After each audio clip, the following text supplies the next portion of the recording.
A woman is loading groceries into her car outside a Virginia Home Depot. It is a Monday morning, ordinary, unremarkable. Then a single shot rings out, and she is gone. No one saw the shooter. No one heard a car speed away. The parking lot held dozens of witnesses, and not one of them could say where the bullet came from.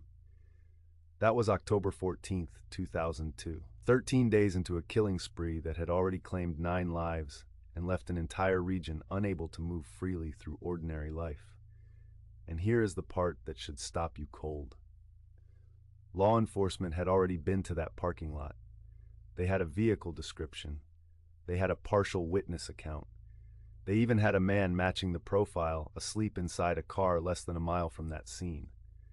They waved him through a roadblock. According to documented accounts from the investigation, the Caprice was stopped and cleared at law enforcement checkpoints more than once, each time released because it did not match the profile investigators were working from.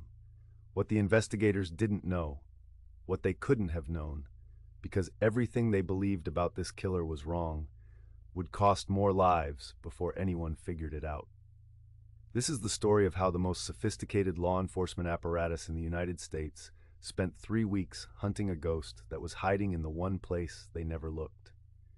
The attacks began on October 2nd, 2002, in Montgomery County, Maryland. 5 people were killed in the span of 16 hours.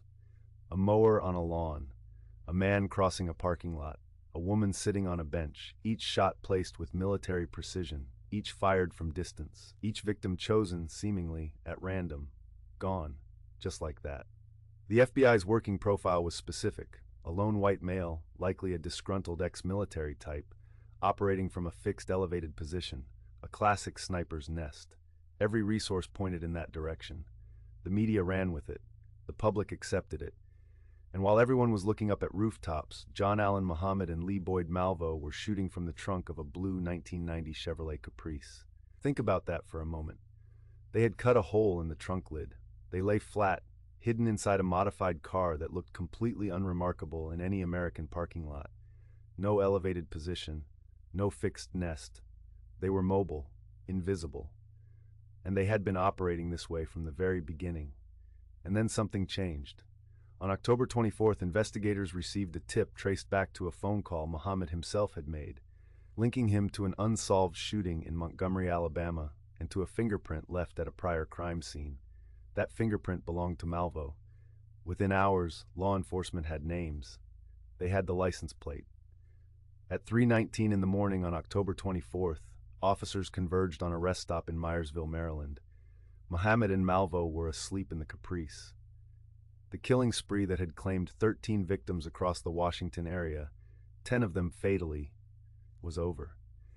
When investigators later linked Muhammad to shootings in other states, the full scope of his violence stretched even further, but it was those 10 deaths in 3 weeks that had paralyzed the capital. But here's where it gets interesting. The motive was never fully resolved. Muhammad told different stories. Prosecutors argued financial extortion was the end goal, that the random killings were designed to create enough terror to extort millions from the government, using Malvo as an alibi. Muhammad wanted to establish himself as a godlike figure who could kill without consequence. Malvo, who was 17 at the time, testified that Muhammad had psychologically groomed him over years, essentially manufacturing a soldier. Malvo was sentenced to life in prison. Muhammad was executed by lethal injection in November 2009. Remember what I said at the start? The investigators waved Muhammad through a roadblock. That detail is documented. It is not disputed. The car that contained the murder weapon, the shooter, and his accomplice passed through a law enforcement checkpoint and was cleared because it did not match the profile. A profile that was wrong from day one.